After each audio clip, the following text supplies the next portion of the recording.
Subscribe करें हमारे YouTube channel को और बेल आइकन को प्रेस करें हमारे लेटेस्ट वीडियोस को देखने के लिए।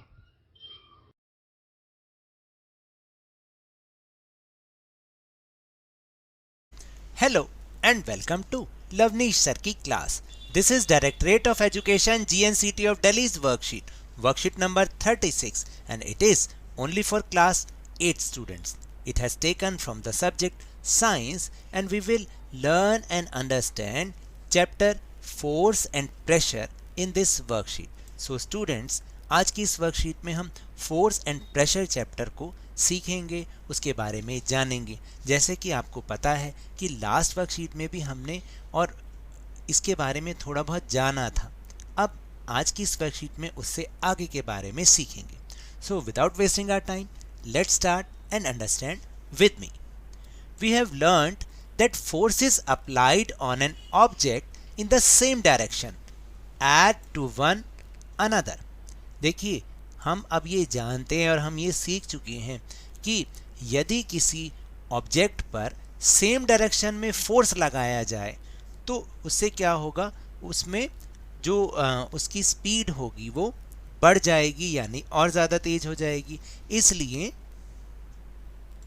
क्योंकि जो उसमें दोनों फोर्सेस होंगे वो ऐड हो जाएंगे, इसलिए we need to specify the direction in which forces act. इसलिए हमें वो डायरेक्शन बतानी जरूरी है जिसमें कि फोर्स लगाया जा रहा है, अप्लाई किया जा रहा है।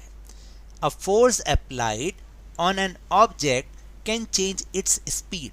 देखिए, किसी ऑब्जेक्ट पर लगाया गया फोर्स उसकी स्पीड को भी चेंज कर सकता है। If the force is in the direction of motion, the speed of object increases. यानी अगर किसी ऑब्जेक्ट पर हम सेम डायरेक्शन में फोर्स लगाएं तो वो उसकी स्पीड को बढ़ा सकता है।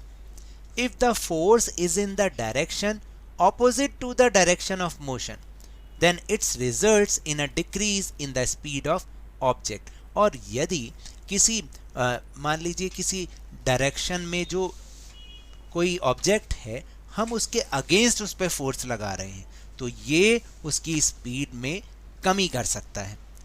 तो अब आप समझे कि एक ऑब्जेक्ट पर लगाया गया फोर्स उसकी स्पीड को कैसे कम या ज़्यादा कर सकता है। For example, a goalkeeper dives और jumps to save the goal. जैसे कि उदाहरण के लिए एक गोलकीपर जो गोल को सेव करने के लिए या तो बॉल पर डाइव करता है या जंप करता है। The force applied by him can stop और deflect the ball, saving a goal being scored. और देखिए, जो उसने बॉल पर फोर्स लगाया है तो वो उसको फोर्स लगा के उस बॉल को रोक सकता है या बॉल की डायरेक्शन को चेंज कर सकता है और गोल होने से भी बच सकता है ना मज़ेदार बात। On the other hand, in order to move a tire faster, it has to be pushed repeatedly, which means that force has to applied in the direction of motion of an object. और देखिए, बिल्कुल ठीक इसके दूसरी ओर, यदि हमें किसी tyre को बहुत तेज़ी से फास्ट करके मूव करना हो, फास्टर मूव करना हो, तो हमें उसकी डायरेक्शन में ही उसको पुश करना पड़ेगा। तो इसलिए यदि हमें हम सेम डायरेक्शन में ही फोर्स लगाएंगे तो उससे क्या होगा, ऑब्जेक्ट की स्पीड बढ़ जाएगी। A change in either the speed of an object और इट्स डायरेक्शन ऑफ मोशन और both is described as change in state of motion. तो देखिए, यदि किसी ऑब्जेक्ट की स्पीड में चेंज आए या उसकी डायरेक्शन में चेंज आए, डायरेक्शन ऑफ मोशन में चेंज आए या दोनों में, तो हम इस चेंज को क्या कहते हैं कि उसकी स्टेट ऑफ मोशन में चेंज हो गया है। There are also some situations in which objects are not free to move.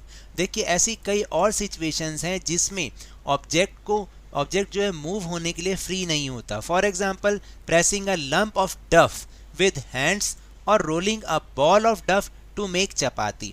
जैसे कि आप देखिए, जब हम आटा गूंदते हैं तो जो उसकी लोई बनती है, आटे की लोई, डफ का मतलब होता है आटा, उसकी लोई हाथों से प्रेस करते हैं तब हम क्या करते हैं, वो ऑब्जेक्ट फ्री नहीं होता, मूव नहीं होता, लेकिन उसके शेप में चेंज आ जाता है। या एक जो बॉल ऑफ डफ होती है यानी आटे की लोई होती है, उसको बेल कर जब हम चपाती बनाते हैं। The application of force in these cases leads to change in shape of an object. और इस तरीके की एप्लीकेशन जो हम अप्लाई कर रहे हैं, इस तरीके की जो एक्टिविटी ऑफ फोर्स है, वो क्या करती है, किसी ऑब्जेक्ट की शेप में चेंज कर देती है। So these are the topics of this worksheet. Now we'll move on our question answer section. Now answer the following questions. अब आपको नीचे दिए गए क्वेश्चंस के आंसर करने हैं। Question number 1 is give 2 examples of situation in which there is a change in state of motion of an object due to force. आपको 2 example बताने हैं, ऐसी सिचुएशन के एग्जाम्पल बताने हैं कि जब किसी ऑब्जेक्ट पर फोर्स के कारण उसके स्टेट ऑफ मोशन में चेंज आ गया हो, उसकी अवस्था में परिवर्तन आया हो। देखिए for example a goalkeeper dives और jumps to save the goal, यानी जब एक गोलकीपर गोल को बचाने के लिए उस बॉल पर डाइव करता है या जंप करता है। The force applied by him can stop और डिफ्लेक्ट द बॉल, जो उसने अपना फोर्स अप्लाई किया वो या तो बॉल को रोक सकता है या उसकी डायरेक्शन को चेंज भी कर सकता है और गोल होने से बच सकता है। Saving a goal being scored मतलब गोल होने से बच सकता है। देन सेकंड सिचुएशन क्या है, a hockey player changes the direction of the moving ball with a flick of the stick, यानी एक हॉकी प्लेयर क्या कर सकता है, अपनी स्टिक से, जो हॉकी स्टिक के फ्लिक से, एक बार उसकी फ्लिक से उसकी जो अगर मूविंग बॉल आ रही हो तो उसकी डायरेक्शन को वो फ्लिक करके चेंज कर सकता है उसकी डायरेक्शन को। तो ये 2 एग्जांपल्स हैं।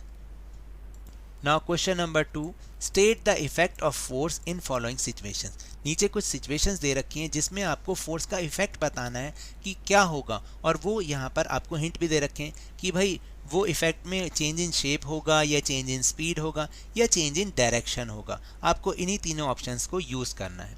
तो let's see the following situations. जो फर्स्ट सिचुएशन है वह squeezing a piece of lemon, यानी नींबू के एक टुकड़े को निचोड़ना। वो उसका क्या इफेक्ट पड़ता है फोर्स लगाने से, चेंज इन शेप हो जाता है। आप देखिएगा कि जो लेमन है, लेमन पीस है, अगर हम उसको स्क्वीज कर दें तो जो उसकी शेप होती है उसमें चेंज आ जाता है। वो पहले थोड़ा बड़ा होता है तो फिर बाद में वो छोटा हो जाता है। Then second is a batsman hitting a ball. एक बैट्समैन जब बॉल को हिट करता है तो इसका क्या इफेक्ट होता है, फोर्स अप्लाई करने का क्या इफेक्ट होता है, चेंज इन डायरेक्शन, यानी जो मूविंग बॉल आ रही होती है उसकी डायरेक्शन चेंज हो जाती है। Then a car is stopped by applying brakes, यानी एक कार पर जब ब्रेक लगाए जाते हैं तो वो स्टॉप हो जाती है, रुक जाती है। तो अब बताइए कौन सा इफेक्ट होगा, चेंज इन स्पीड होगा, यानी स्पीड डिक्रीज हो जाएगी, स्पीड में कमी आ जाएगी। तो ये हुआ चेंज इन स्पीड।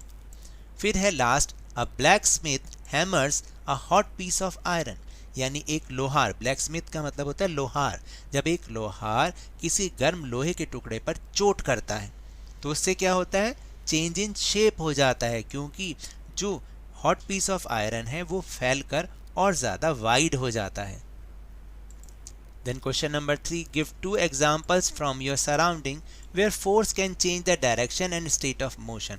आपको अपनी सराउंडिंग से, अपने आसपास के वातावरण से 2 एग्जाम्पल बताने हैं जबकि फोर्स लगाने पर उसकी जो कोई ऑब्जेक्ट की डायरेक्शन और स्टेट ऑफ मोशन चेंज हो जाता हो।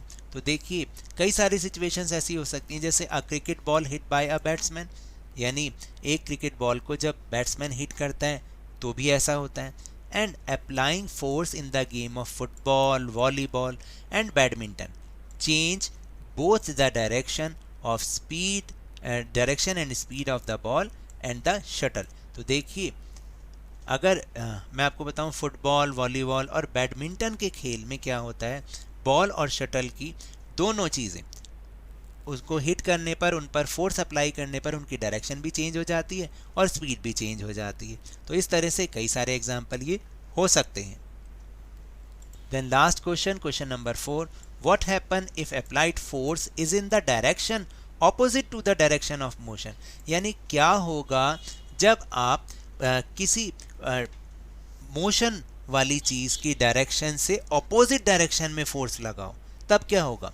a force is in the direction opposite to the direction of motion, then it results in a decrease in the speed of object. यानी कि अगर किसी मूविंग ऑब्जेक्ट पर आप उसके अपोजिट डायरेक्शन में फोर्स लगाते हैं तो क्या होगा, उस ऑब्जेक्ट की स्पीड डिक्रीज हो जाएगी, उसमें कमी आ जाएगी.